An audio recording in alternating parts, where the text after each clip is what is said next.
El celular de Renata vibró sobre la mesa del comedor. Ella salió apurada y lo dejó ahí, boca arriba, junto a las llaves y una lista de compras.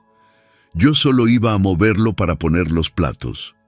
Pero la pantalla se encendió y leí una línea que me detuvo en seco. Asegúrate de que Rafael no hable con sus hijos antes de la firma. Mañana, a primera hora.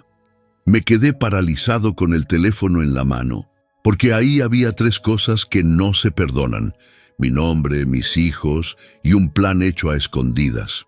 No debía hacerlo, pero lo hice.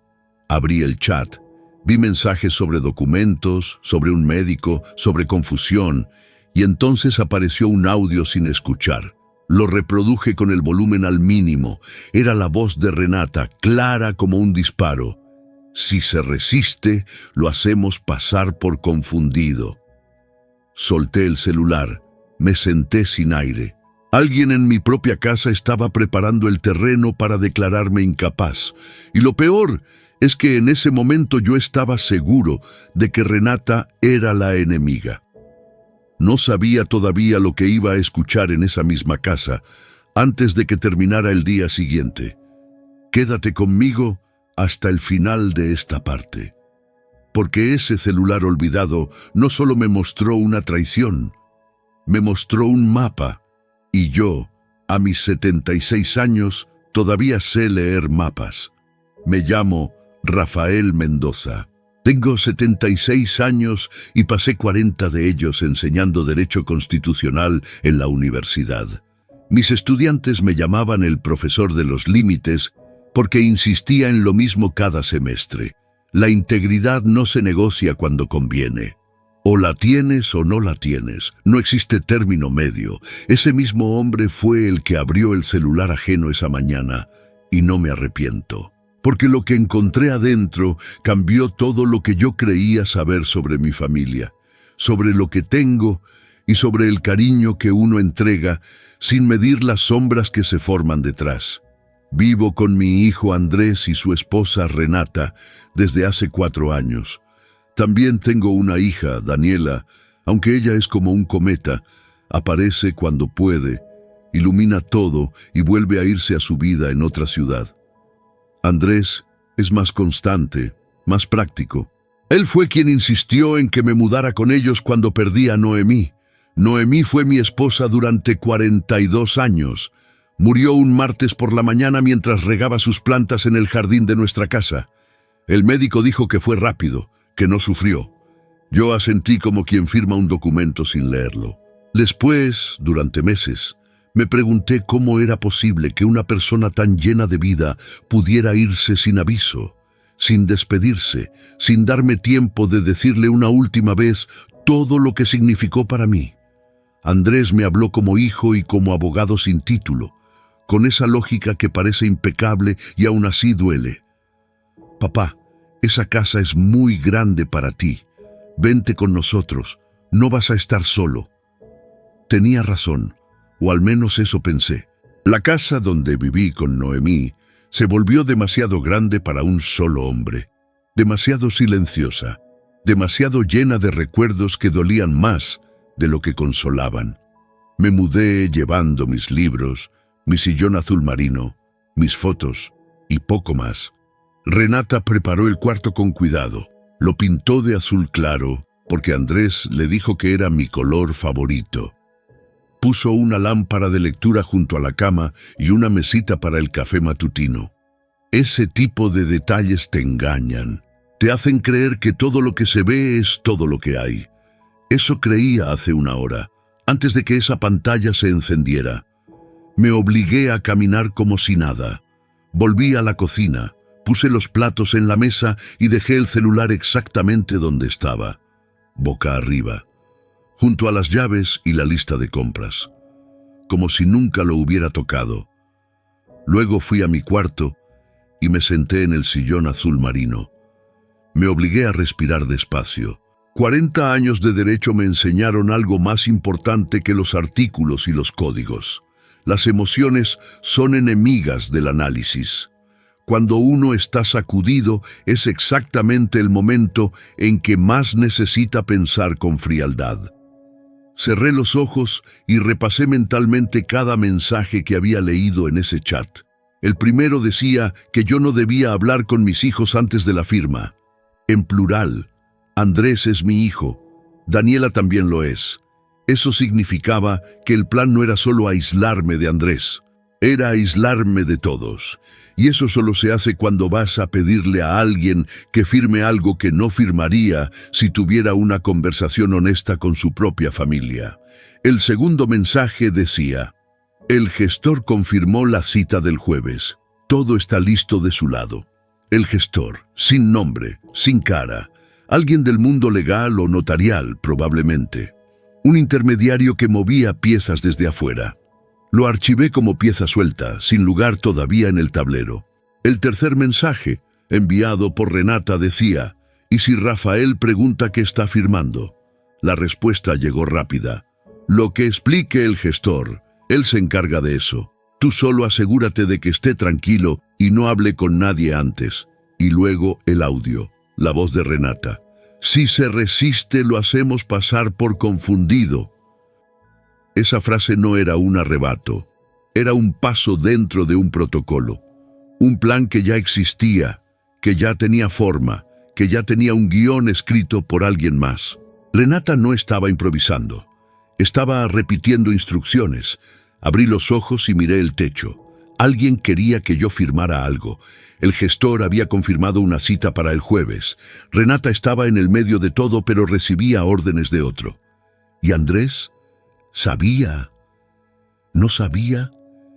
Ese era el centro del caso. Me levanté y fui al espejo del baño.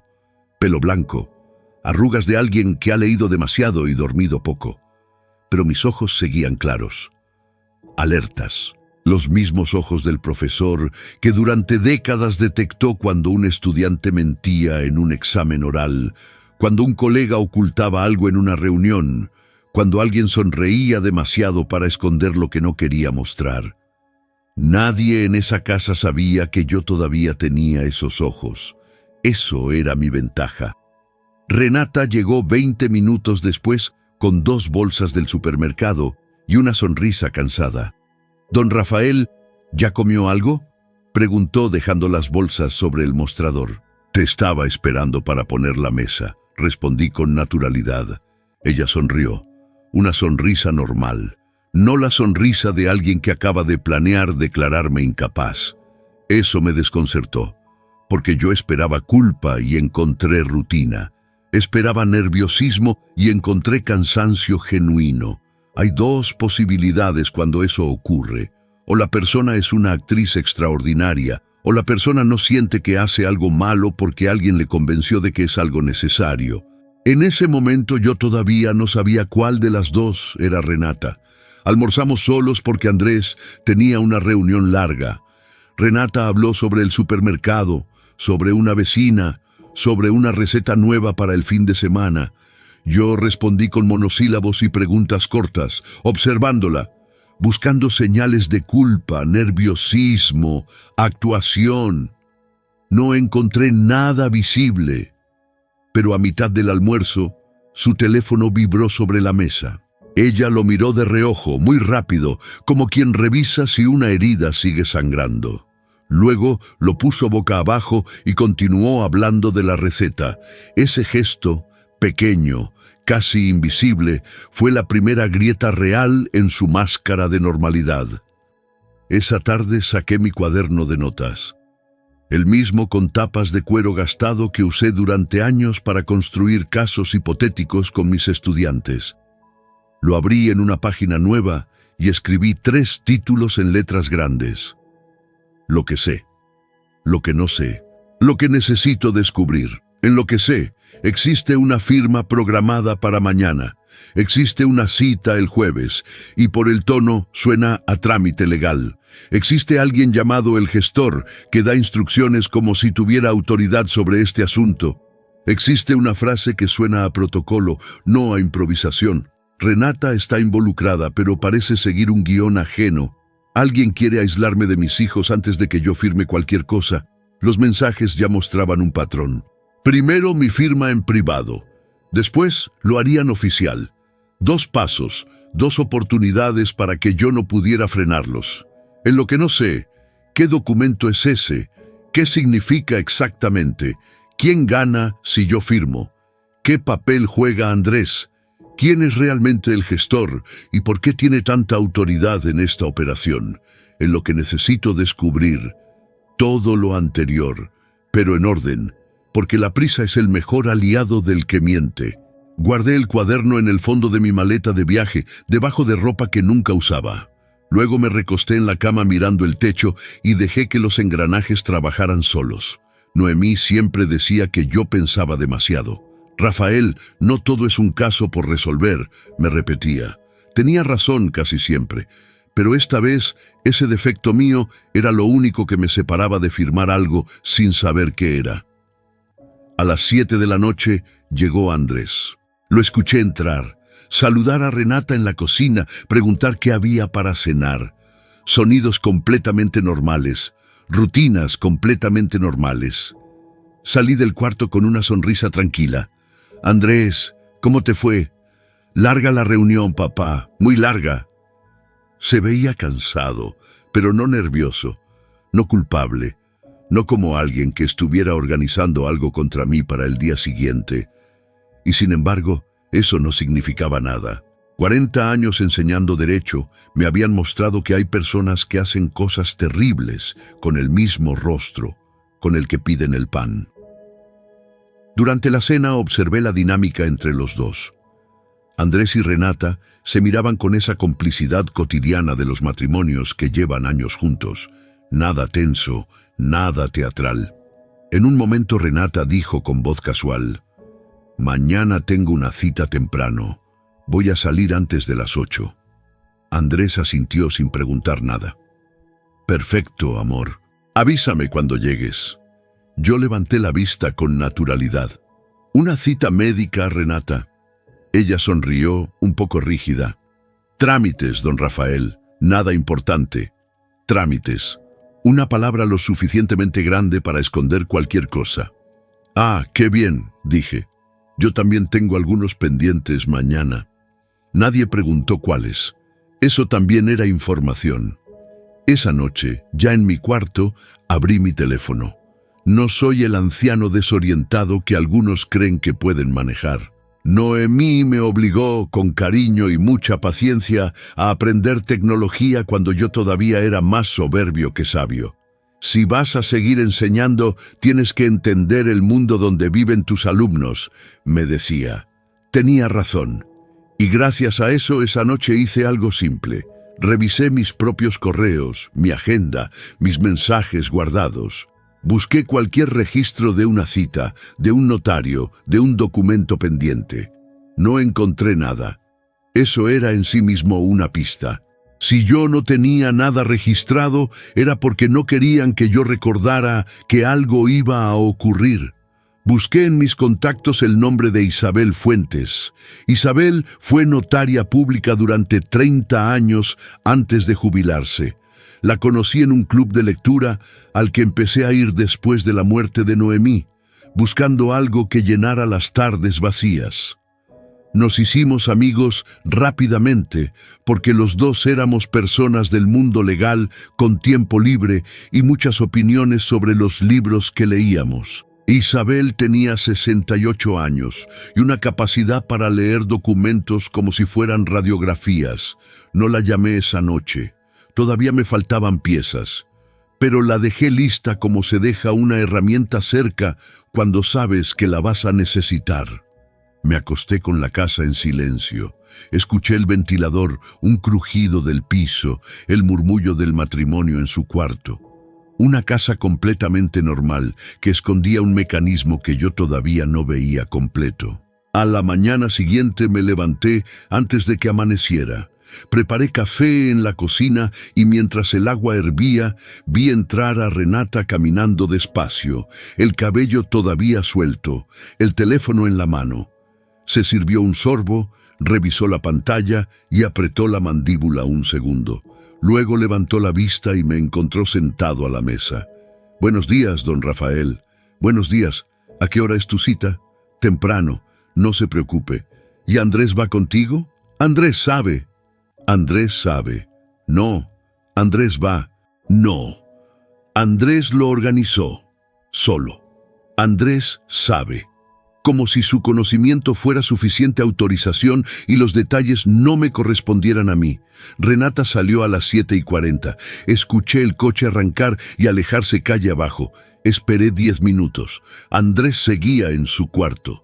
La casa estaba en silencio. Me levanté y fui hacia el estudio que Andrés usa para trabajar desde casa. La puerta estaba entreabierta. Entré sin hacer ruido. Sobre el escritorio había la computadora, unos libros apilados y varios papeles sueltos.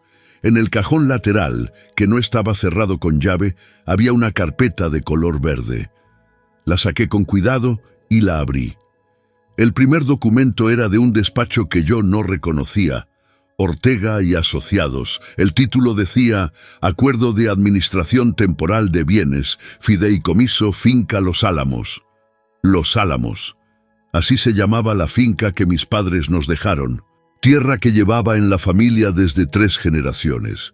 Mi padre nos enseñó allí a montar a caballo. Mi madre cantaba mientras cocinaba en esa cocina de piedra que olía a leña y a tiempo lento. Para mí era pasado y recuerdo. Para alguien más, al parecer, era otra cosa completamente distinta. Leí despacio, forzándome a no respirar rápido. El documento establecía una transferencia temporal de los derechos de administración de mi parte de la finca a un fideicomiso manejado por un comité. En ese comité aparecía el nombre de Andrés Mendoza como administrador principal y las iniciales HM como coadministrador. HM, no un nombre completo, solo 2 letras que flotaban en el papel sin contexto, sin rostro, sin explicación. Las miré un buen rato. El gestor de los mensajes de Renata, ¿era esta misma persona? Las iniciales podían coincidir o no. No podía asumir nada que no pudiera probar todavía. Lo que sí podía leer con claridad era el párrafo marcado con asterisco hacia el final del texto. Durante el proceso de evaluación de la capacidad del beneficiario, éste no podrá realizar actos de disposición sobre los bienes incluidos en el fideicomiso sin autorización expresa del comité administrador. Evaluación de capacidad. Ahí estaba. La frase que Renata había repetido en el audio dejaba de ser una amenaza abstracta y se convertía en una cláusula legal. Ya tenía forma de papel, ya tenía forma de trampa. Seguí leyendo. La fecha propuesta para la firma era al día siguiente, en privado, y el jueves aparecía como fecha de ratificación ante notario. El nombre del notario estaba en una línea pequeña al pie de la página, Bernardo Salcedo. Así que eso era el patrón que ya intuía. Primero, la firma privada, después la ratificación oficial. 2 pasos diseñados para que cuando yo quisiera frenar algo, ya fuera demasiado tarde. Al final del documento, en una sección con el subtítulo Notas de gestión, había una frase corta que casi pasé por alto. Aprovechamiento pendiente de formalización, sector norte, sin más detalle, sin explicación. Solo esas 2 palabras guardadas al final como algo que no necesitaba justificarse todavía, como algo que ya tenía dueño antes de que yo firmara. Tomé fotos de cada página, despacio, con calma, asegurándome de que cada imagen saliera nítida. Luego, guardé la carpeta exactamente como estaba, cajón entreabierto como lo encontré.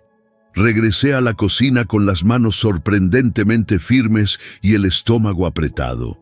A las 8:30 Andrés apareció en pijama, despeinado, con su taza en la mano. «Buenos días, papá. ¿Dormiste bien?» «Bien», dije. Mi voz salió estable.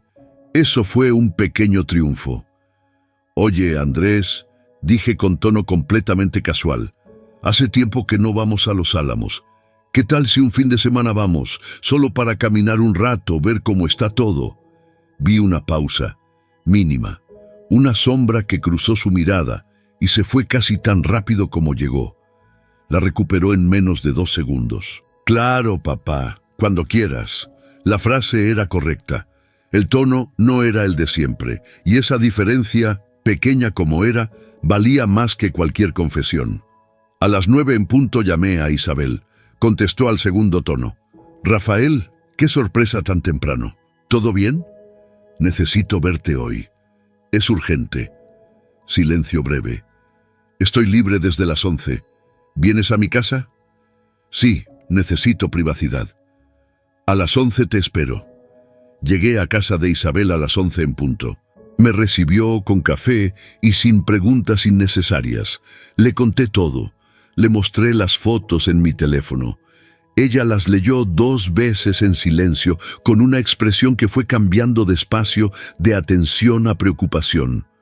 Rafael, dijo al fin quitándose los lentes, esto está redactado de una forma muy particular. No es un acuerdo temporal sencillo. Está diseñado para volverse permanente con una sola condición. ¿Cuál condición? Una evaluación médica conveniente. Si alguien presenta testimonios de familiares diciendo que te ven confundido y un médico que no te conoce bien firma un diagnóstico basado en eso, esta cláusula se activa. Desde ese momento tú no podrías hacer nada con tus propios bienes sin que el comité lo aprobara. ¿Y quién integra ese comité? Según este documento, Andrés y H.M. Isabel levantó la vista. ¿Sabes quién es H.M.? Todavía no con certeza, respondí. Era la verdad. Pues H.M. es quien tiene el poder real, dijo Isabel con tono firme. Andrés figura como administrador principal, pero las decisiones sobre el sector norte quedan sujetas a autorización del coadministrador. En la práctica, H.M. puede bloquear cualquier decisión de Andrés, pero Andrés no puede bloquear las de H.M. Guardé silencio procesando eso. Andrés tenía el nombre visible. H.M. tenía el poder real. ¿Y el sector norte?, pregunté. Isabel frunció el ceño levemente. Eso es lo que más me intriga. Una finca agropecuaria no suele dividirse en sectores en un documento legal, a menos que haya algo específico en esa zona que requiera gestión separada. Recursos, concesiones, algo que todavía no aparece en el papel, pero que alguien ya sabe que está ahí. ¿Qué tipo de recursos? No lo sé todavía, pero si alguien se tomó el trabajo de redactar esto con tanta precisión y dejó esa mención casi escondida al final, es porque ese sector es la razón real de todo este plan. No la cobertura, la razón.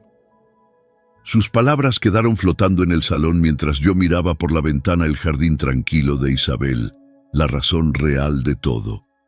Volví a casa a la 1 de la tarde. Renata ya estaba de regreso preparando el almuerzo. Al verme entrar, sonrió.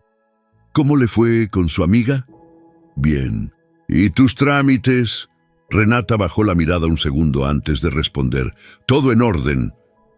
Ese segundo valía más que un párrafo entero. Pero aún no era el momento de usarlo. Esa tarde Renata salió de nuevo.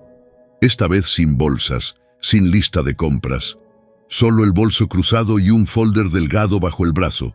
El tipo de folder que usan quienes quieren que un documento se vea serio sin llamar demasiado la atención. Esperé a que su coche doblara la esquina. Luego pedí un taxi. No la seguí como en las películas.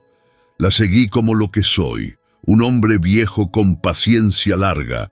2 semáforos de distancia, 3 coches entre los dos. Siempre un espacio de aire que me mantuviera invisible.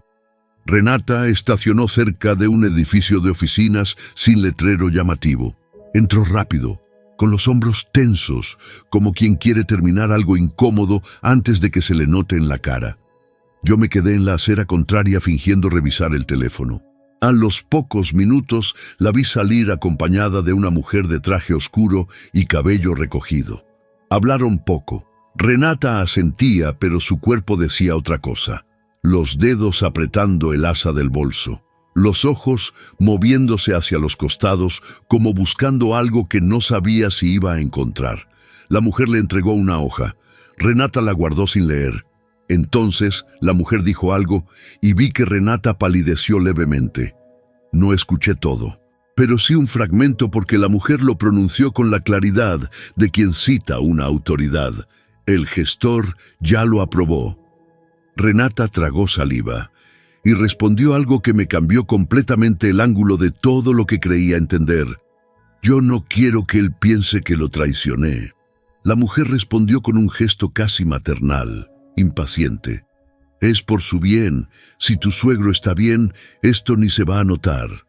Renata bajó la cabeza, asintió, y caminó de regreso al coche como alguien que carga un peso que no eligió, pero que tampoco sabe cómo soltar. En el taxi de regreso abrí el cuaderno y escribí debajo de lo que sé una frase nueva. Renata teme que yo piense que me traicionó. Ese miedo no nace en el corazón de quien se siente dueño del plan. Nace en alguien que sabe que cruza una línea, pero cree que lo hace por una razón válida. Esa era la diferencia entre una villana y una cómplice, y entenderla era fundamental para lo que venía. Llegué a casa a tiempo. Renata ya estaba en la cocina. Al verme entrar, su cara mostró un alivio extraño, como si hubiera temido que yo no estuviera cuando regresara. ¿Todo bien, don Rafael? Todo bien, respondí. La miré a los ojos lo suficiente para que sintiera que yo veía más de lo que decía. Ella sostuvo la mirada un segundo. Luego la rompió y volvió a la estufa. Por la tarde, mientras yo fingía leer en el sillón, escuché a Renata salir al patio con el teléfono. Hablaba en voz muy baja. No pude escuchar todo, pero sí algunas frases que llegaron por el aire quieto de esa tarde. Yo no quiero hacer esto. Pausa. Sí, ya sé lo que dijiste, pero es su vida, es su firma. Pausa más larga. Es que tú no lo conoces como yo. Él no está confundido. Él es muy lúcido. Esa última frase me golpeó de una manera que no esperaba. Renata me estaba defendiendo. Le decía a alguien que yo no era el anciano desorientado, que ese plan necesitaba que yo fuera. La voz al otro lado respondió algo que no alcancé a escuchar. Renata respiró hondo. Está bien, solo te pido que no lo lastimen. No lo lastimen. Esa no era la frase de alguien que celebra una traición. Era la frase de alguien que obedece y reza para que el daño sea mínimo. En ese momento, parado en el pasillo con el libro cerrado entre las manos, tomé una decisión. Renata no era el enemigo. Era una mujer atrapada entre dos lealtades que alguien más había puesto en conflicto deliberadamente. Pero tampoco podía confiar en ella todavía. Todavía no sabía cuánto sabía. Todavía no sabía hasta dónde llegaba su obediencia. La dejaría en su lugar por ahora. Observaría y esperaría el momento en que ella sola decidiera cruzar al lado correcto.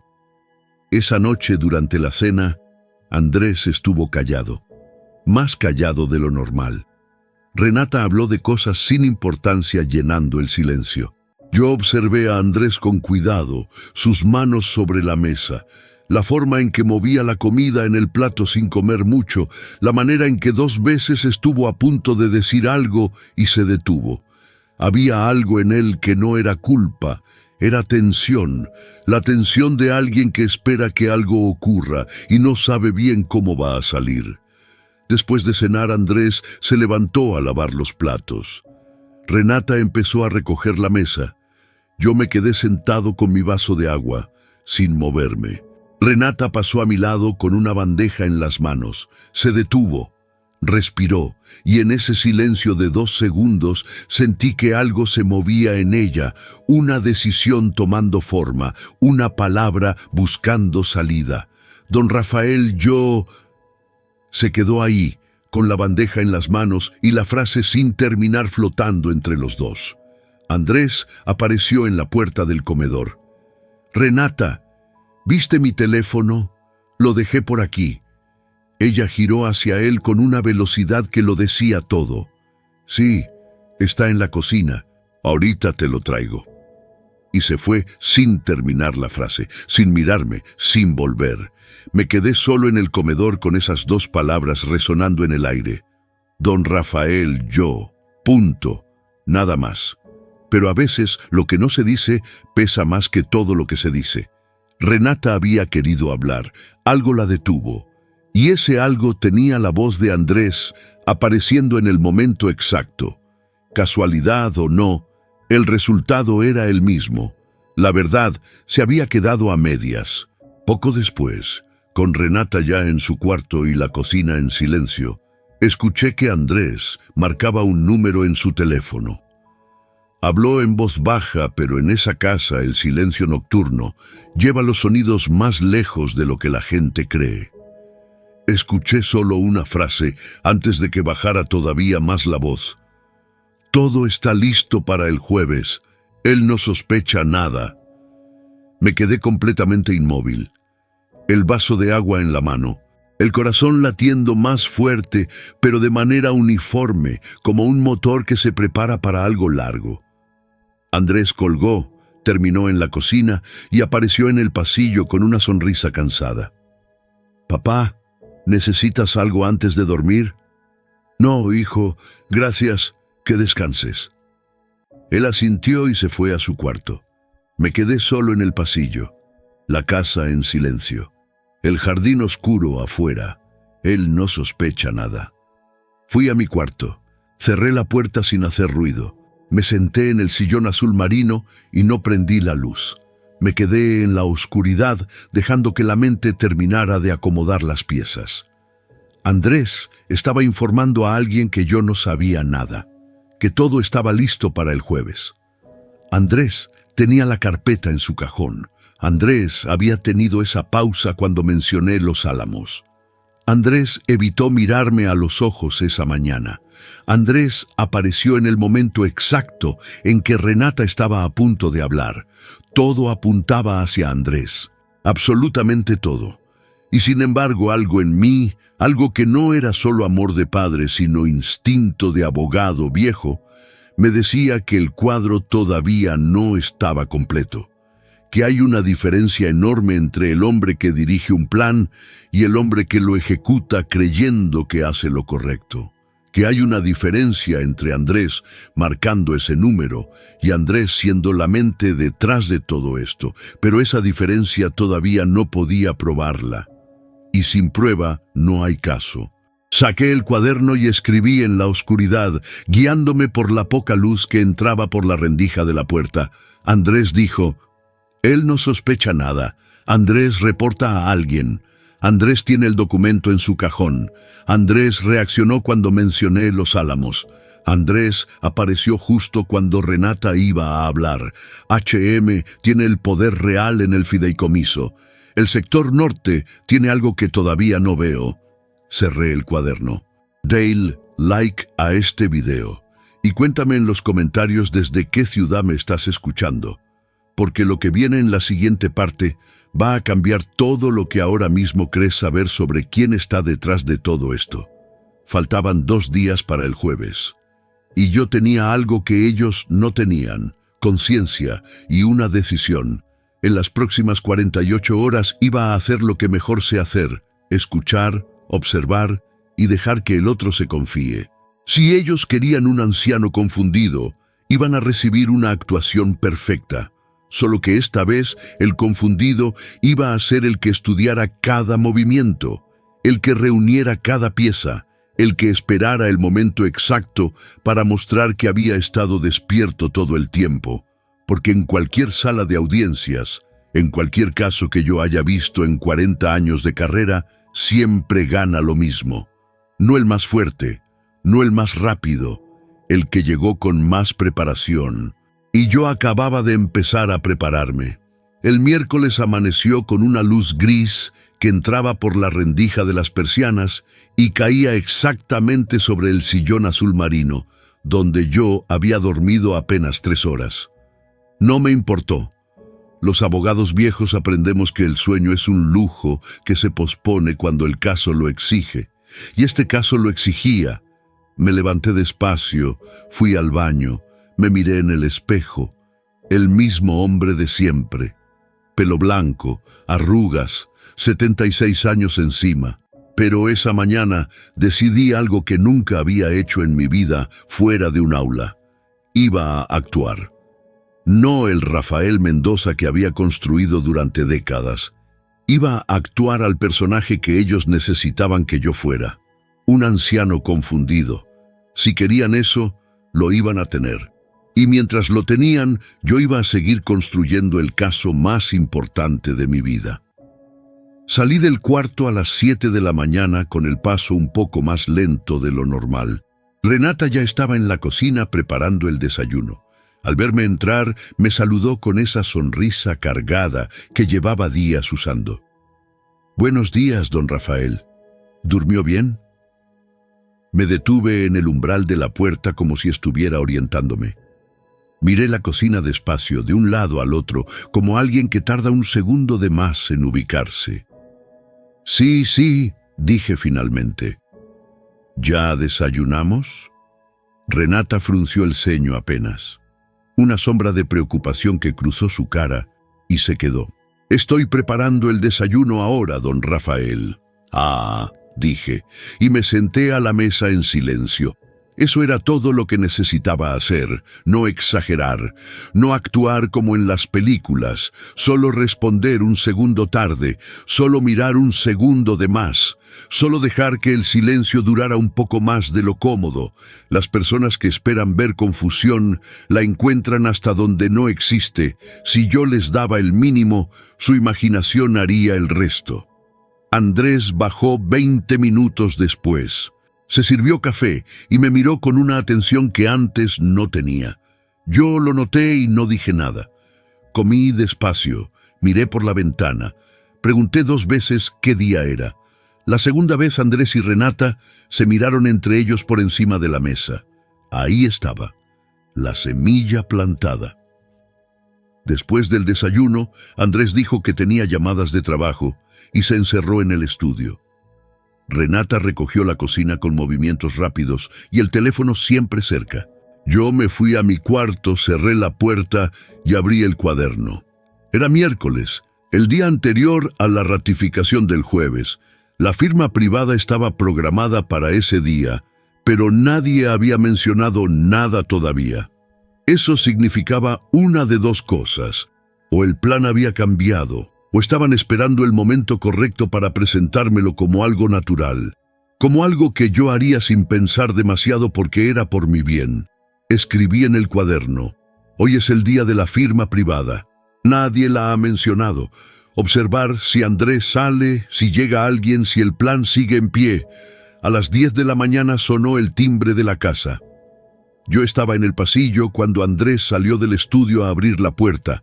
Entró un hombre de unos 50 años, traje oscuro, maletín de cuero. No lo reconocí. Andrés lo saludó con un apretón de manos breve y lo hizo pasar a la sala. «Papá», dijo Andrés viéndome en el pasillo, «ven, te presento a alguien». Caminé hacia la sala con ese paso calculadamente lento que había ensayado esa mañana. El hombre me extendió la mano con una sonrisa profesional. «Don Rafael, mucho gusto. Soy el licenciado Salcedo». «¿Salcedo?» «Bernardo Salcedo, el notario del documento». Pero yo no debía saber eso. Así que sonreí con la sonrisa vaga de alguien que procesa la información despacio. «Mucho gusto», dije. «¿Es usted amigo de Andrés?» El licenciado Salcedo miró a Andrés por un segundo. Andrés respondió por él. «Es un asesor, papá. Nos ayuda con algunos papeles de la finca. ¿Te acuerdas que te mencioné lo de los álamos?»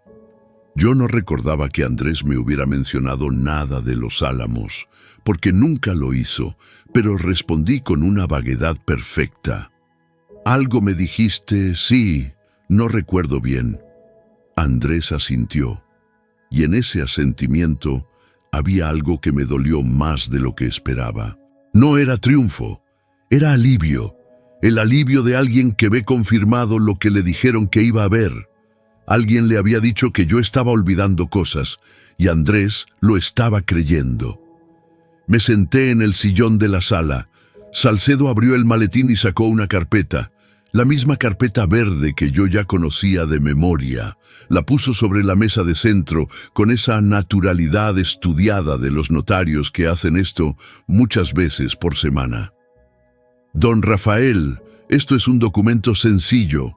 Solo organiza la administración de la finca familiar mientras usted descansa un poco de esas responsabilidades.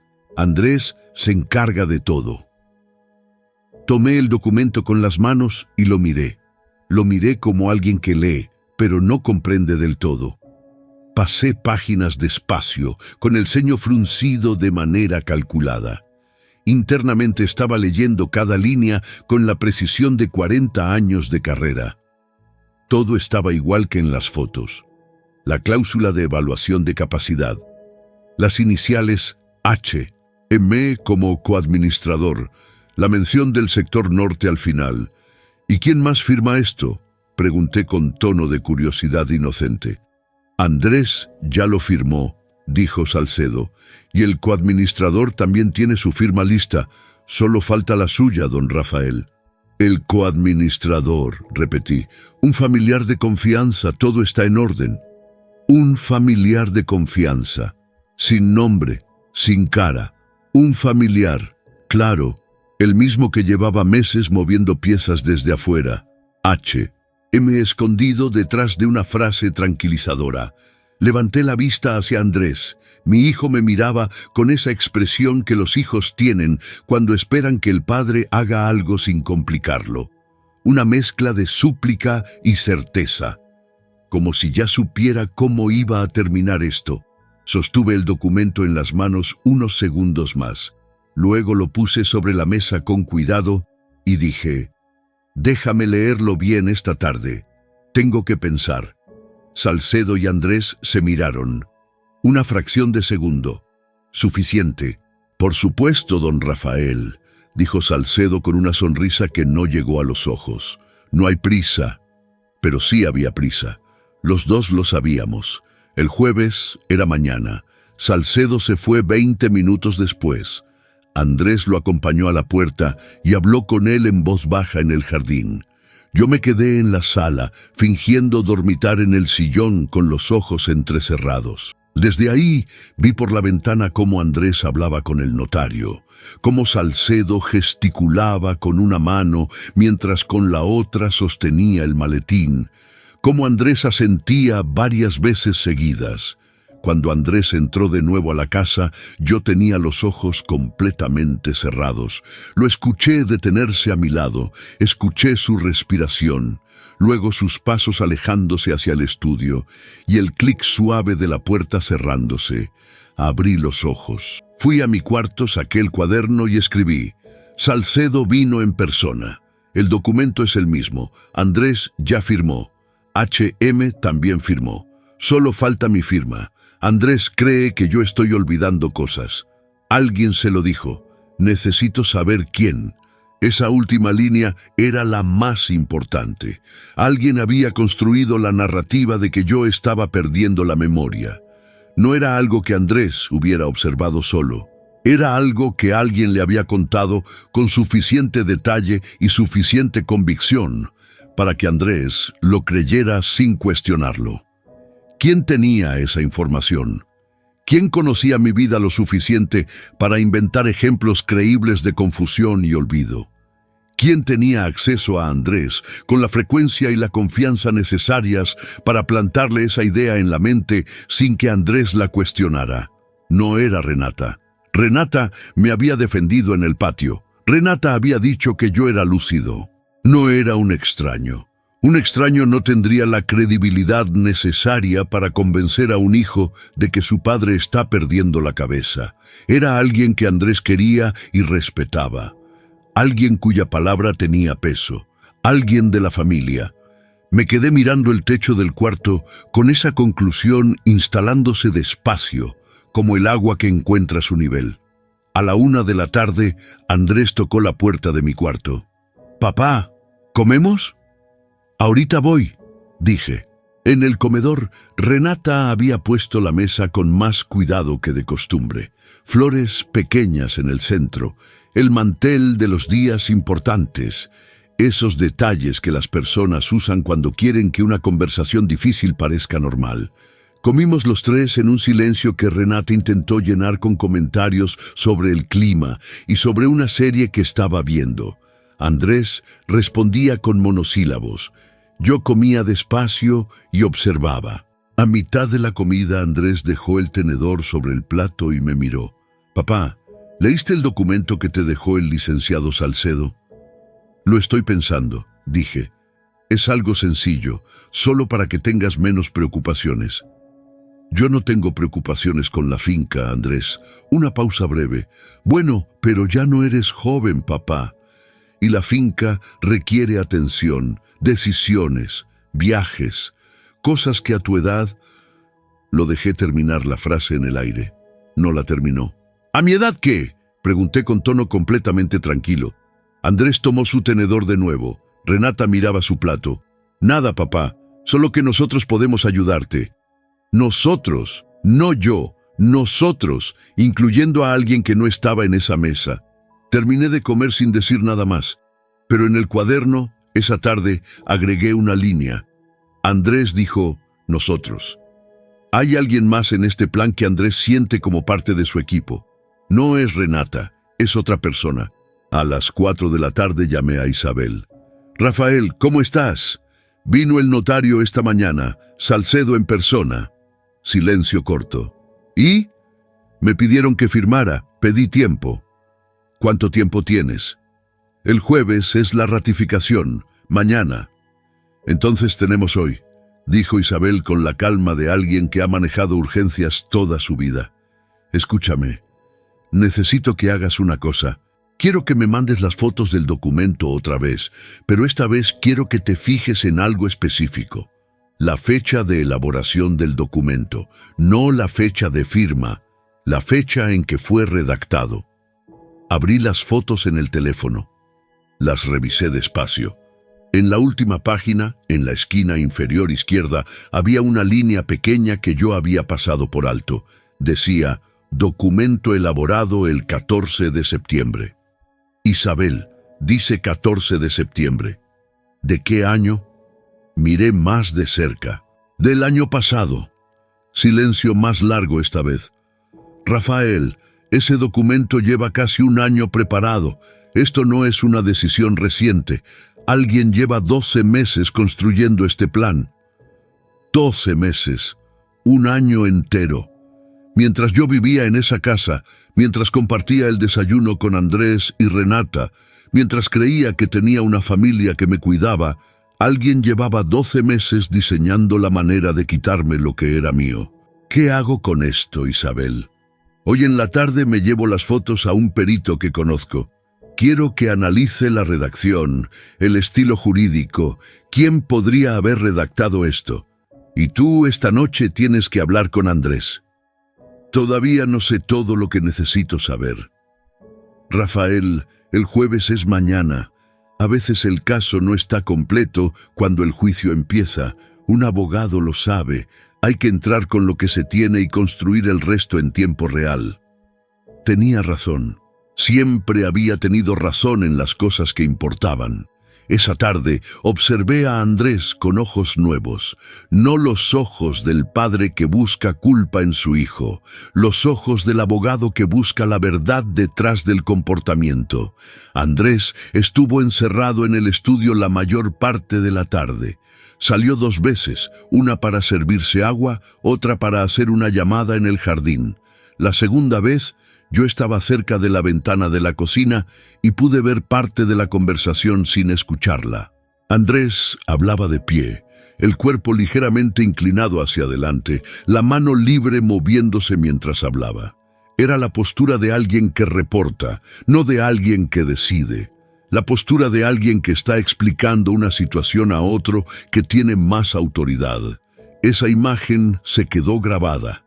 A las 7 de la tarde, cuando Renata salió a hacer una diligencia rápida, encontré el momento. Andrés estaba en la sala viendo las noticias con el volumen bajo. Me senté frente a él. Andrés, necesito preguntarte algo. Él apagó el televisor. Me miró. Claro, papá. ¿Quién te dijo que yo estaba teniendo problemas de memoria? La pregunta cayó en el silencio de la sala como una piedra en agua quieta. Vi cómo el rostro de Andrés procesaba la pregunta, cómo buscaba una respuesta que sonara natural, cómo algo en sus ojos cambiaba de posición antes de que él hablara. Nadie me dijo eso, papá. Andrés. Solo su nombre. Con el tono que usaba cuando un estudiante me daba una respuesta que los dos sabíamos que era falsa. Andrés bajó la vista un segundo. Cuando la levantó, sus ojos tenían algo que no había visto en ellos desde que era adolescente, y me confesó algo que había escondido por meses. Esa mezcla de culpa y alivio que aparece cuando alguien lleva demasiado tiempo cargando algo solo. El tío, dijo en voz baja, ahí estaba. ¿Qué te dijo el tío exactamente? Andrés respiró hondo. Se inclinó hacia adelante con los codos sobre las rodillas, las manos juntas, la mirada en el piso. Me llamó hace como 8 meses. Me dijo que había estado contigo en una cena y que notó cosas, que preguntaste 2 veces lo mismo, que no recordabas el nombre de alguien que conocías de años. Me dijo que él lo entendía porque había pasado por lo mismo con su suegro, que estas cosas avanzan despacio y que hay que actuar antes de que sea tarde. Escuché sin interrumpir. Cada palabra era una pieza que encontraba su lugar. Y tú hablaste conmigo de esto. Quise hacerlo varias veces, pero no sabía cómo. Y el tío decía que confrontarte podía ponerte defensivo, que era mejor actuar con cuidado. ¿Actuar con cuidado? Repetí. Y eso significaba preparar un documento que me quitara el control de la finca sin decirme nada. Andrés levantó la vista. En su cara había algo que yo reconocí porque lo había visto muchas veces en personas que acababan de entender que los habían engañado. No era vergüenza. Era el principio de una furia que todavía no sabía hacia dónde dirigirse. Él me dijo que era protección, papá. Que si algo te pasaba la finca quedaba desprotegida, que había que organizar las cosas antes de que fuera tarde. ¿Y el coadministrador? ¿Las iniciales HM? El tío, él me dijo que era lo más lógico porque ya era copropietario de la finca. ¿Y no te pareció extraño que el tío fuera quien propusiera que el tío fuera coadministrador? Andrés abrió la boca, la cerró. La pregunta era tan simple y tan obvia que el hecho de que no se la hubiera hecho antes lo golpeó de una manera visible. Él dijo que era lo más práctico, murmuró.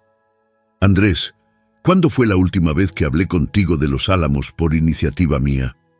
Pausa larga. No recuerdo. Exacto. Porque nunca he tenido problemas con la finca, nunca he pedido ayuda para administrarla. Lleva años funcionando sola con el mismo administrador de confianza. ¿El tío te explicó por qué de repente había una urgencia? Andrés estaba mirando sus propias manos que habían firmado un documento sin leer entre las líneas lo que ese documento realmente decía. Me dijo que había oportunidades que se cerraban si no se actuaba rápido. No me explicó cuáles. ¿Y tú no preguntaste? La pregunta no era un reproche, era genuina. Necesitaba entender hasta dónde llegaba el peso de la influencia del tío sobre mi hijo. Confié en él, papá. La voz de Andrés sonó pequeña de una manera que hacía años no escuchaba. Siempre fue el tío que estuvo cuando lo necesité. Cuando tú trabajabas demasiado, cuando mamá y tú tenían problemas, cuando yo no sabía a quién hablarle de ciertas cosas. Él siempre estaba, y ahí estaba el mecanismo completo. No era solo un plan legal, era años de inversión emocional, años de estar presente en los momentos correctos, de ser el tío confiable, el tío disponible, el tío que escuchaba. Todo para llegar a este momento con suficiente crédito acumulado como para pedirle a Andrés algo que Andrés nunca le habría dado a un extraño. Me levanté del sillón despacio y fui a sentarme junto a mi hijo en el sofá. Puse una mano sobre su hombro. «Andrés, necesito que veas algo». Saqué el teléfono y abrí las fotos del documento. Se las mostré una por una, explicando cada cláusula con la misma paciencia con la que explicaba un artículo difícil a un estudiante que quería entender. La cláusula de evaluación de capacidad. Lo que significaba realmente la diferencia entre administración temporal y administración permanente. El poder de veto de HM sobre las decisiones del sector norte. La fecha de elaboración del documento, 12 meses atrás. Andrés escuchaba sin decir nada. Su cara fue cambiando despacio. La confusión primero, la comprensión después, y luego algo que no era exactamente rabia, pero que se le parecía mucho. La expresión de alguien que entiende que fue usado por alguien en quien confiaba completamente. «Papá», dijo cuando terminé, «yo no sabía nada del sector norte. El tío nunca me mencionó eso. Lo sé. ¿Qué es el sector norte? Eso es lo que necesito descubrir todavía. Pero alguien lleva 12 meses construyendo un plan para controlarlo, y ese alguien usó tu firma y mi nombre para hacerlo». Andrés se quedó en silencio durante un tiempo que no me di. La casa estaba quieta. Afuera, un coche pasó despacio por la calle.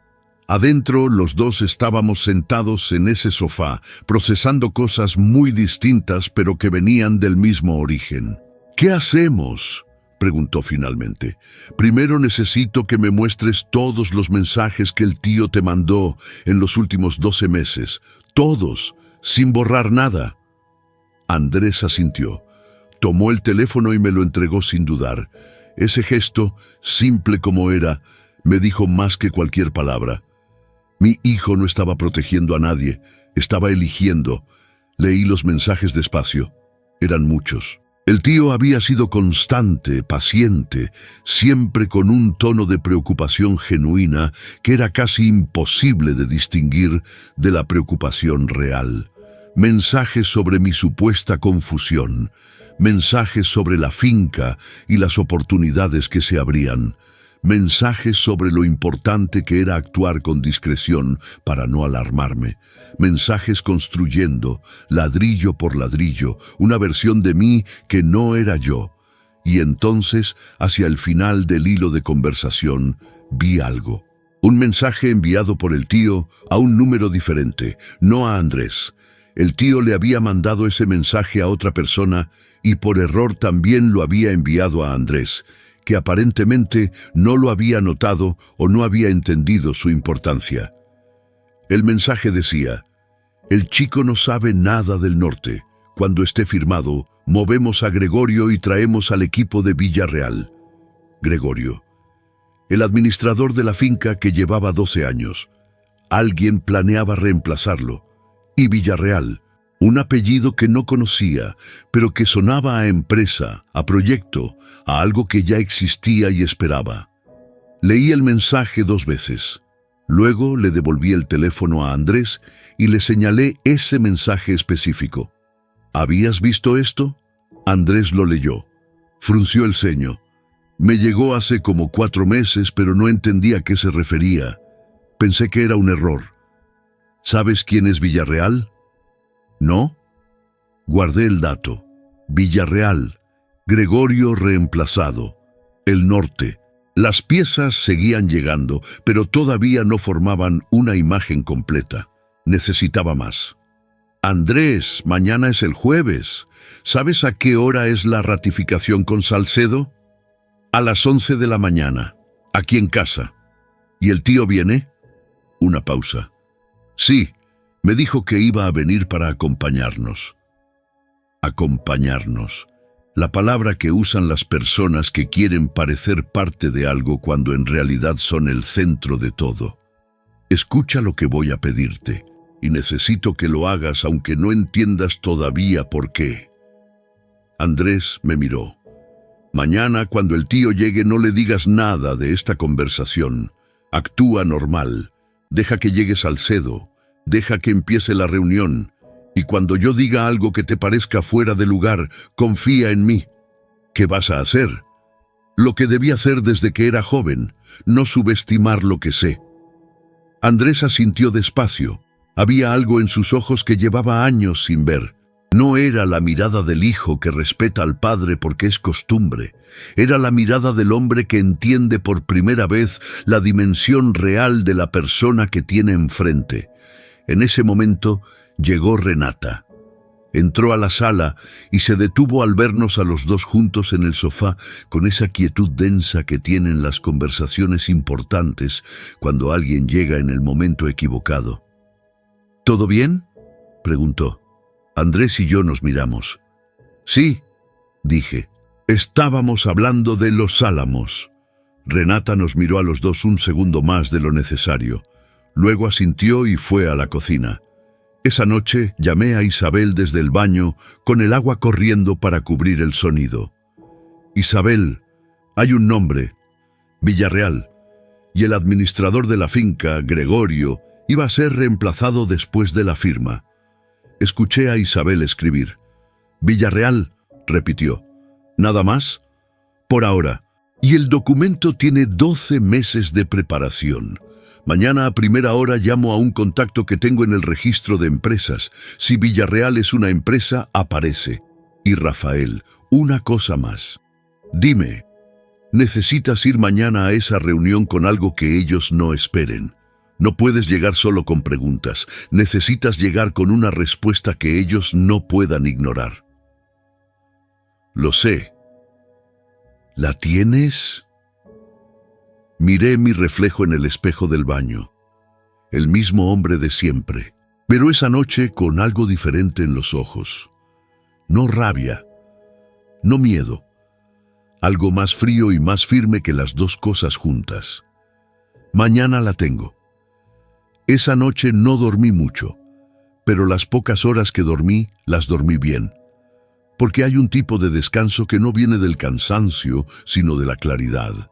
Cuando uno sabe exactamente qué tiene que hacer al día siguiente, el cuerpo descansa, aunque la mente siga trabajando. A las 6 de la mañana del jueves me levanté, me vestí con la ropa que usaba cuando iba a la universidad a dar clases, pantalón gris, camisa azul, el reloj que Noemí me regaló en nuestro 20º aniversario.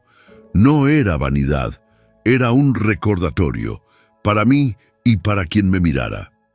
A las 7 llamé a Isabel. ¿Encontraste algo de Villarreal? Sí. Su voz tenía esa densidad específica de quien acaba de encontrar lo que buscaba. Villarreal no sonaba a persona, sonaba a razón social. Villarreal Recursos, empresa de exploración minera registrada hace 18 meses. El director general es un ingeniero llamado Patricio Fuentes. Pero hay algo más, Rafael. Hay algo que cambia todo. Esperé. El apoderado legal de Villarreal Recursos, la persona que firma en nombre de la empresa en todos los contratos y acuerdos, tiene un apellido que tú conoces. El silencio que siguió no fue vacío. Fue el tipo de silencio que precede a algo que uno sabe que va a cambiar una parte de su vida para siempre. ¿Quién es Isabel? El apoderado se llama Héctor Mendoza Ruiz, mi hermano de sangre, pero con el apellido materno primero, como siempre le gustó firmar desde joven. El nombre cayó en mi mente con el peso específico de las cosas que uno ya sospechaba, pero que duelen igual cuando se confirman. Héctor Mendoza Ruiz, mi hermano menor, el tío favorito de Andrés, el hombre que llevaba 71 años en mi vida, el que me enseñó a nadar, el que lloró en mi hombro cuando murieron nuestros padres, el que brindaba conmigo en cada Navidad con la misma sonrisa de siempre. El que llevaba 12 meses construyendo ladrillo por ladrillo la manera de quitarme lo que era mío. Rafael, ¿estás ahí? Estoy aquí. ¿Qué necesitas de mí para esta mañana? Me apoyé contra la pared del pasillo. Afuera la casa empezaba a despertar. Escuché a Andrés levantarse. Escuché el café percolando. Escuché los sonidos de una mañana normal que no era normal en absoluto. Necesito que vengas a las 10:30, con todo lo que encontraste, y con la cara que pones cuando alguien intenta presentarte un documento mal redactado. Isabel soltó un sonido corto que en ella era lo más cercano a una carcajada.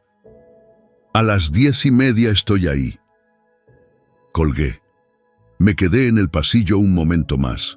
El nombre de mi hermano seguía resonando en mi cabeza con esa vibración particular de las revelaciones que no se pueden deshacer. Una vez que sabes algo, no puedes no saberlo. Una vez que ves la forma real de algo que creías conocer, no puedes volver a verlo como antes. Héctor, mi hermano. Entré a la cocina. Andrés ya estaba ahí con su café, mirando el jardín por la ventana. Al verme entrar me miró con una expresión que yo todavía no había visto en él en estos días. La expresión de alguien que ha dormido poco, pero que ha decidido algo. Buenos días, papá. Buenos días, hijo. Me serví un café. Me senté a su lado. Por un momento los dos miramos el jardín en silencio. Los rosales que Renata cuidaba estaban florecidos. El jardín estaba tranquilo.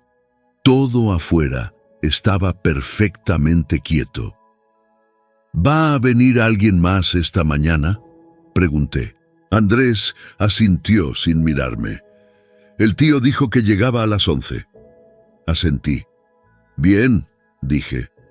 Y tomé el café despacio mientras en algún lugar de la ciudad mi hermano se preparaba para llegar a esta casa convencido de que todo estaba bajo control. No lo estaba, pero todavía no lo sabía. El jueves había llegado, y cuando él entrara por esa puerta, no vendría solo con una sonrisa. Vendría con un plan final.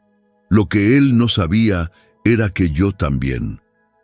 Isabel llegó a las 10:30 en punto. Tocó el timbre con 3 golpes cortos, que era la señal que habíamos acordado por teléfono para que yo supiera que era ella antes de abrir. Traía una carpeta café bajo el brazo, el bolso cruzado, y esa expresión particular que yo le había visto pocas veces en los años que nos conocíamos, la de alguien que viene con munición. Andrés la recibió en la puerta con una expresión que mezclaba sorpresa y alivio. Renata salió de la cocina secándose las manos en un trapo y se detuvo al verla.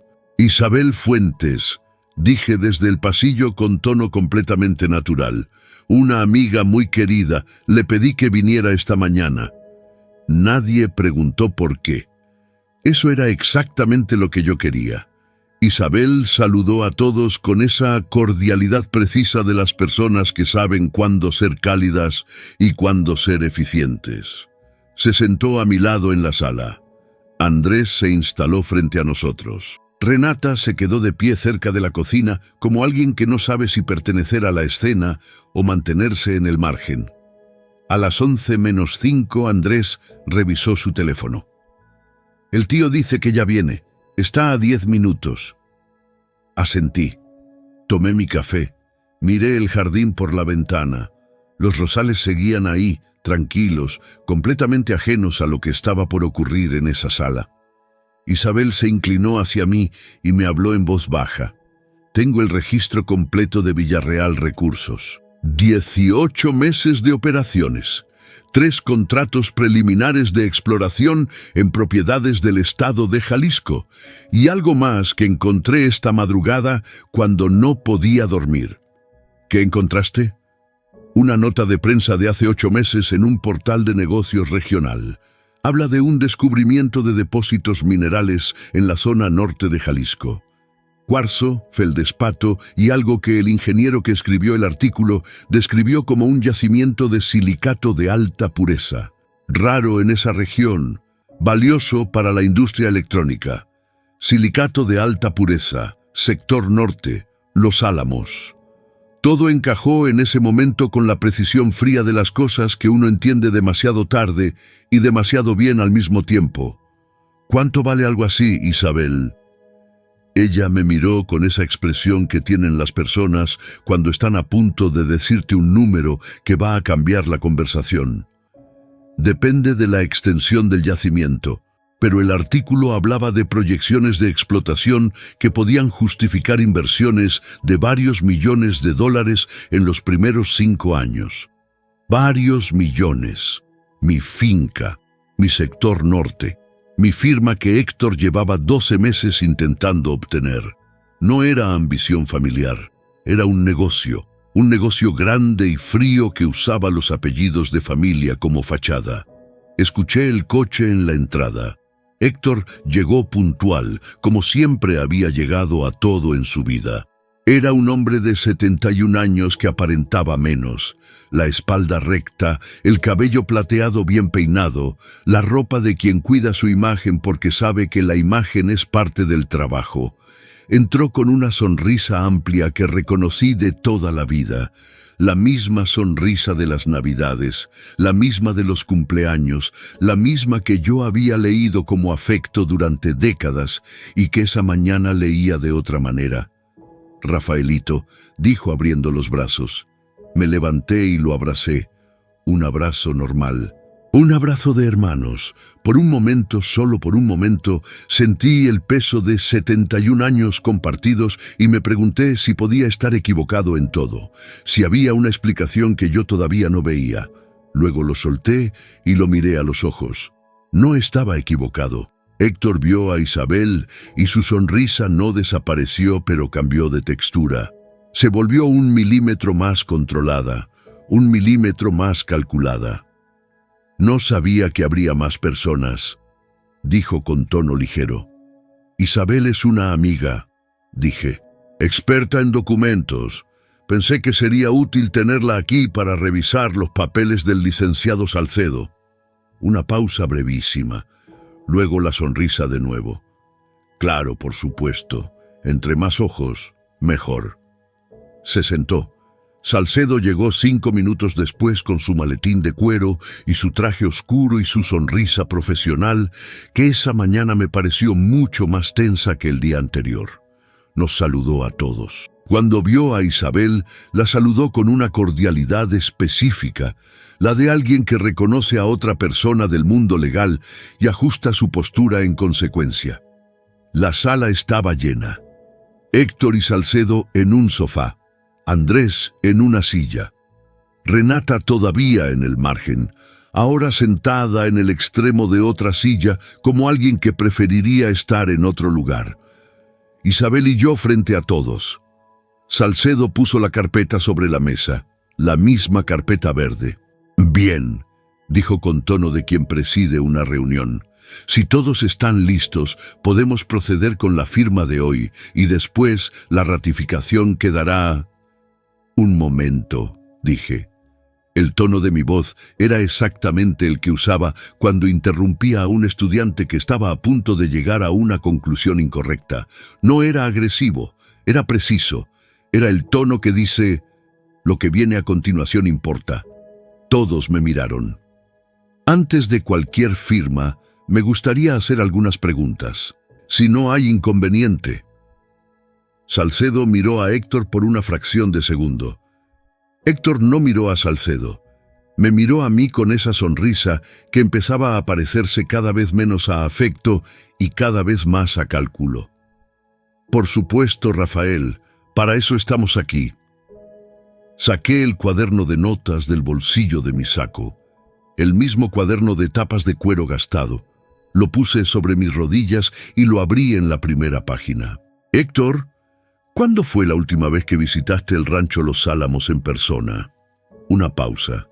Hace unos meses. ¿Por qué? ¿Recuerdas si en esa visita hablaste con Gregorio, el administrador? Otra pausa. Más corta esta vez, pero yo la registré. Puede ser. No recuerdo exactamente. ¿Conoces a alguien llamado Patricio Fuentes? El cambio fue mínimo, casi imperceptible.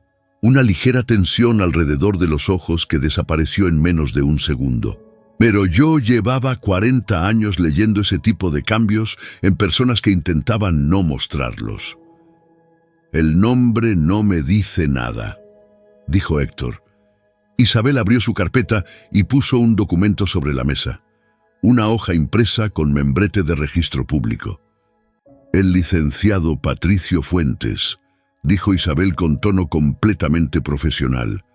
«Es el director general de Villarreal Recursos, empresa de exploración minera registrada hace 18 meses. Y usted, señor Mendoza, figura como apoderado legal de esa empresa con poderes de representación amplios». El silencio que siguió fue diferente a todos los silencios anteriores. Era el silencio de algo que se rompe. Héctor mantuvo la sonrisa, pero ya no llegaba a los ojos. Salcedo estaba perfectamente inmóvil, con la carpeta verde en las manos. Andrés miraba a su tío con una expresión que yo nunca le había visto, la de alguien que está viendo a una persona conocida de siempre, con una cara desconocida. Renata, desde su silla en el margen, llevaba la mano llevada a la boca. «No entiendo qué tiene que ver eso con los documentos de hoy», dijo Héctor. Su voz seguía siendo tranquila, pero había perdido algo. Había perdido el calor. «Tiene que ver», dije, «porque el sector norte del rancho Los Álamos, que aparece mencionado en este documento que usted preparó hace 12 meses, coincide geográficamente con el área de exploración que Villarreal Recursos tiene marcada en sus contratos preliminares, y usted figura como apoderado de Villarreal Recursos. Y el documento que hoy me piden que firme le daría a usted poder de veto sobre cualquier decisión relacionada con ese sector». Cada oración era una piedra colocada con cuidado. No una avalancha, una construcción. Héctor puso las manos sobre sus rodillas con una calma que me habría engañado si no lo conociera desde que nació. «Rafael, estás construyendo una historia a partir de coincidencias. Soy copropietario de la finca. Es natural que figure en documentos relacionados con ella». «Como copropietario», dije, «¿firmaste alguna vez un acuerdo de exploración con Villarreal Recursos en nombre de la finca?» Silencio. «La pregunta es específica, Héctor, ¿sí o no?» «Esas son conversaciones preliminares que... ¿sí o no?» El tono no era rabia. Era el tono del profesor que ha hecho la pregunta 2 veces y no va a hacerla una tercera. Héctor miró sus manos, y en ese gesto tan pequeño, tan familiar, vi algo que no esperaba ver. No vi al villano calculador que había construido un plan durante 12 meses. Vi a mi hermano menor, al niño que alguna vez tuvo miedo de la oscuridad y venía a golpear mi puerta. Al hombre que había construido y perdido negocios y amistades y algo más que yo todavía no sabía del todo. Pero también vi que ese hombre había elegido. Había tenido opciones y había elegido esto. Isabel puso otro documento sobre la mesa. Esta vez era una captura de pantalla de una conversación. «Este mensaje», dijo Isabel, «fue enviado desde el número registrado a nombre de Héctor Mendoza Ruiz hace 4 meses. Dice, el chico no sabe nada del norte. Cuando esté firmado, movemos a Gregorio y traemos al equipo de Villarreal». Isabel levantó la vista. «El chico es Andrés». Y el mensaje fue enviado por error también al número de Andrés, donde quedó guardado. Andrés, que había estado en silencio desde que empezó todo esto, se inclinó hacia adelante. «Tío», dijo, una sola palabra, con una carga que no necesitaba más sílabas. Héctor lo miró. Y en esa mirada pasó algo que yo observé con la atención de quien sabe que está viendo un momento que no se repite. El tío, que había sido pilar emocional de ese hombre durante décadas, estaba siendo visto de frente, sin la pantalla del cariño, por primera vez. «Andrés, yo solo quería...» «¿Qué querías, tío?» La voz de Andrés era baja pero firme. «¿Qué querías exactamente?» Héctor abrió la boca. La cerró, miró a Salcedo como si el notario pudiera ofrecerle algo útil. Salcedo miraba la carpeta verde que seguía en sus manos sin abrirla. Fui yo quien rompió el silencio. «Héctor, voy a decirte lo que yo creo que pasó, y si me equivoco en algo me corriges». Él me miró. Villarreal Recursos descubrió hace aproximadamente 2 años el potencial mineral del sector norte de Los Álamos. Te contactaron porque eres copropietario registrado y necesitaban acceso legal. Tuviste la oportunidad, pero había un problema. Yo nunca habría firmado un acuerdo de explotación sin entender exactamente qué implicaba. Me conoces desde hace 76 años. Sabes cómo pienso, sabes que pregunto todo y que no firmo nada que no comprenda completamente. Héctor no dijo nada, pero tampoco me detuvo. Entonces necesitabas una solución que me sacara del camino sin confrontarme directamente. Un proceso de incapacitación progresiva.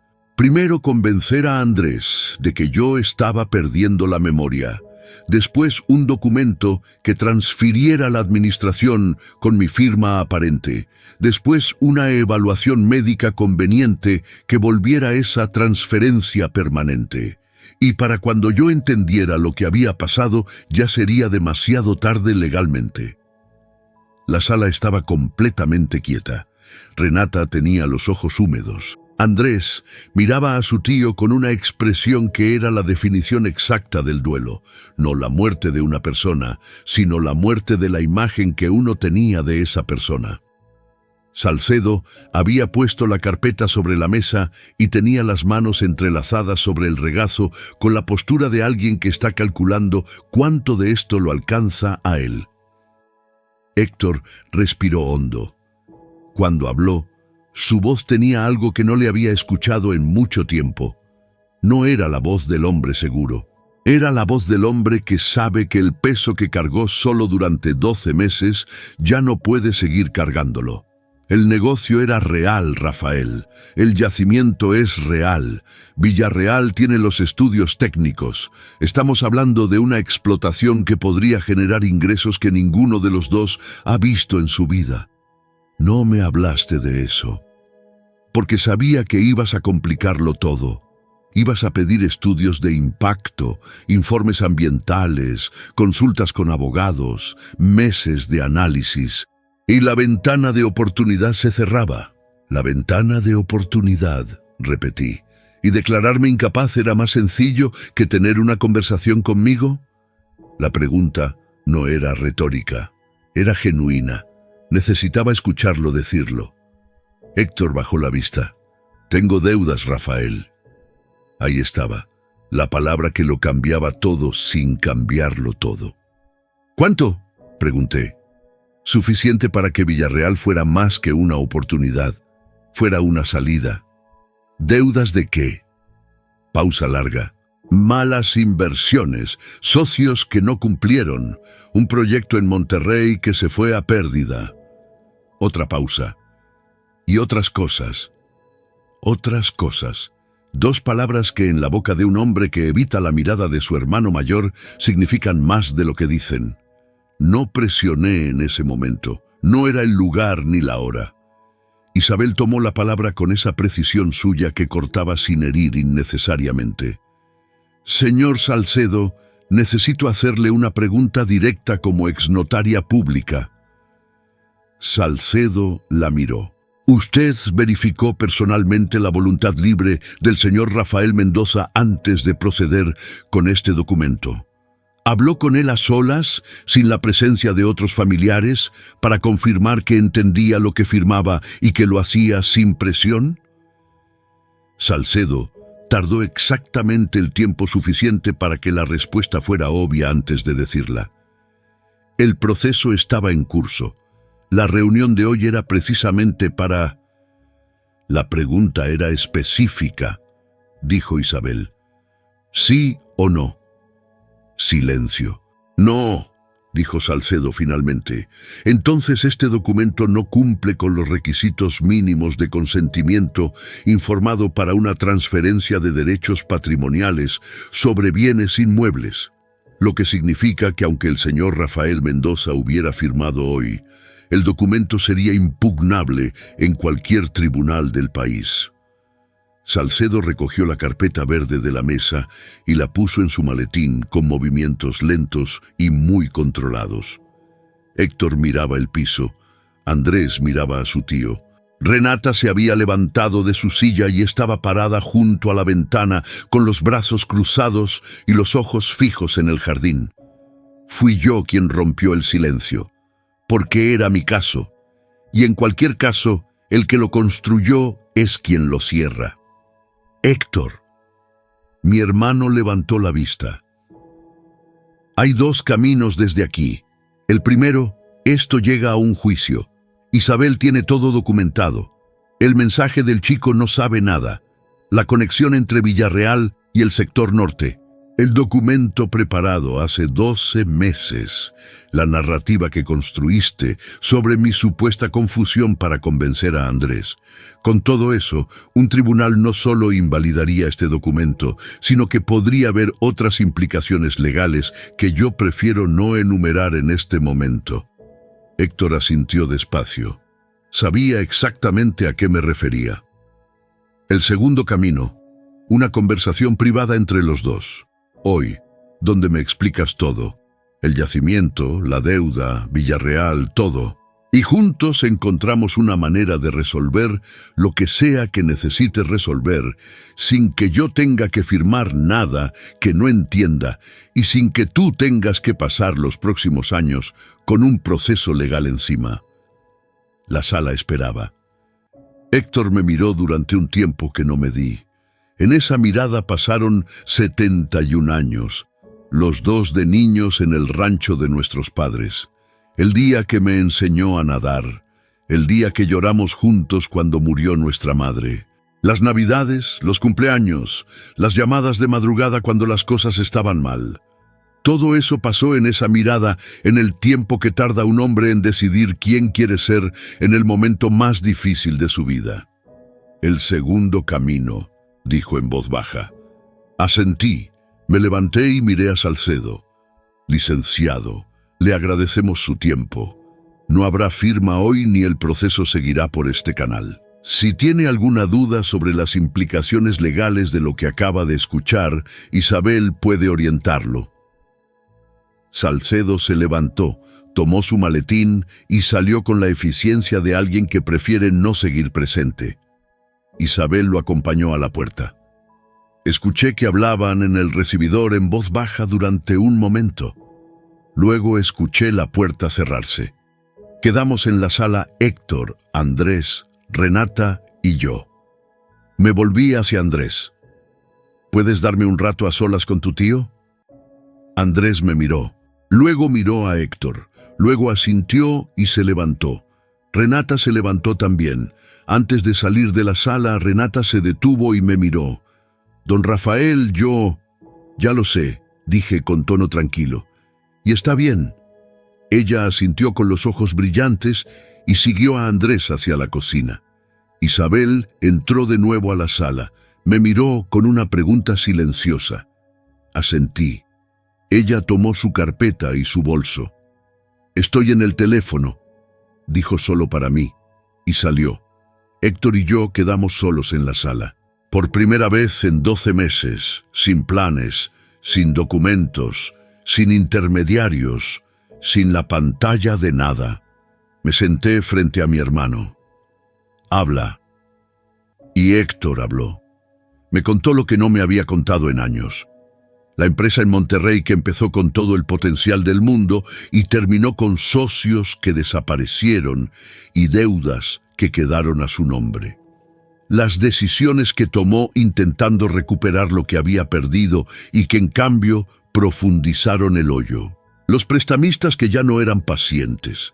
La presión que llevaba meses viviendo en silencio porque admitirlo le parecía imposible.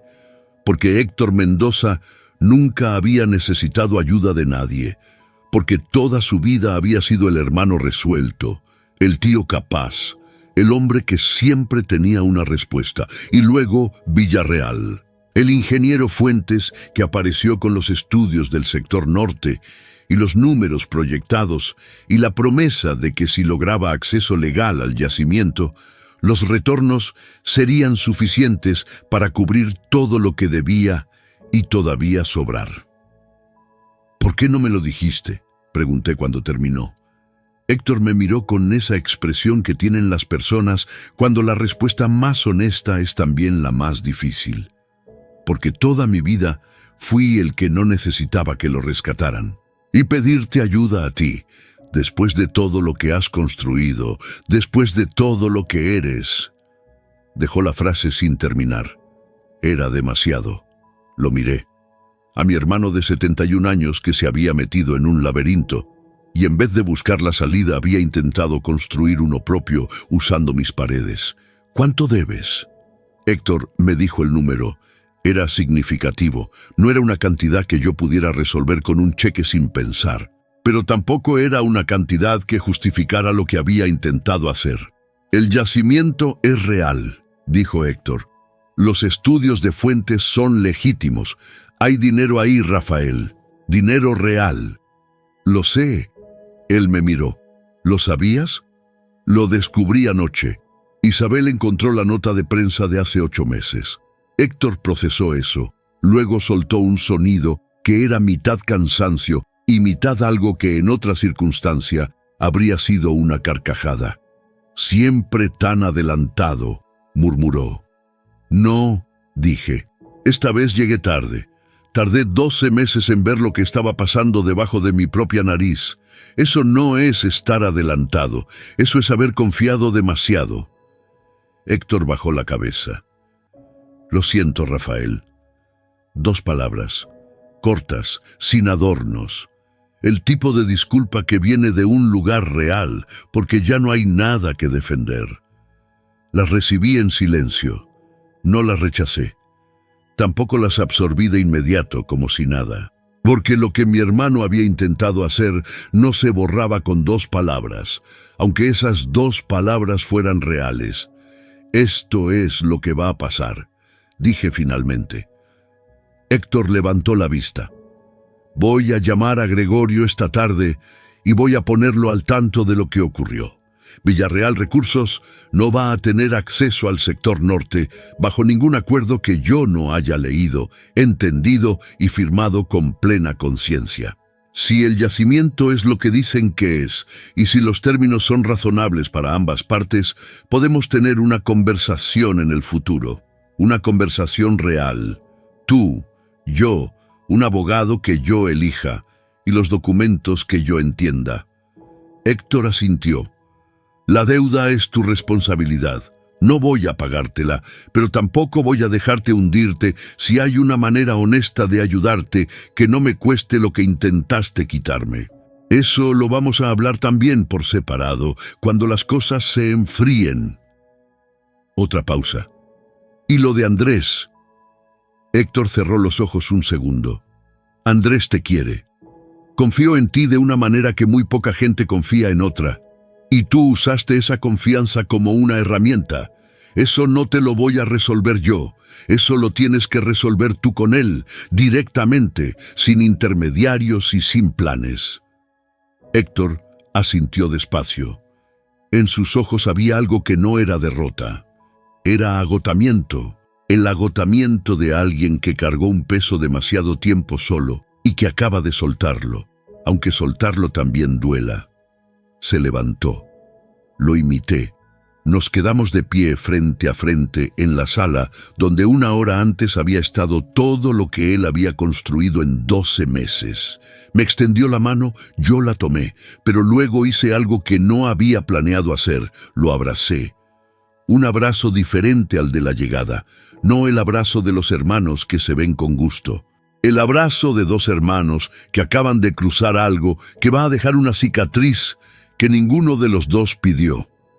Héctor respondió el abrazo con un peso que llevaba meses acumulado. Lo solté. Llámame mañana, le dije. Él asintió. Recogió su saco del respaldo de la silla y salió de la sala. Escuché sus pasos en el recibidor, la puerta abriéndose, la puerta cerrándose. Me quedé solo en la sala un momento. El jardín afuera seguía igual. Los rosales. La luz de mediodía cayendo sobre las hojas. Todo perfectamente quieto, como si nada hubiera ocurrido. Luego escuché pasos desde la cocina. Andrés apareció en la puerta de la sala. Renata detrás de él. Me senté de nuevo en el sillón. Andrés se sentó frente a mí. Renata se quedó de pie en el umbral. «¿Cómo estás, papá?» «Bien», dije. Y era verdad de una manera que hacía días no podía decirlo. Andrés miró sus manos. Las mismas manos que habían firmado un documento sin leer entre las líneas lo que ese documento realmente decía. «Yo no sabía», dijo. «Lo sé, hijo. Si hubiera sabido, lo sé». Andrés levantó la vista. ¿Cómo arreglo esto, papá?» Lo miré. A mi hijo de 48 años, que en ese momento tenía la misma cara que cuando era niño y había roto algo sin querer y no sabía cómo decírmelo. «No hay nada que arreglar entre tú y yo», dije. «Fuiste engañado por alguien que conocía exactamente cómo engañarte. Eso no es tu culpa. Es una lección que duele pero que no dice nada malo de ti».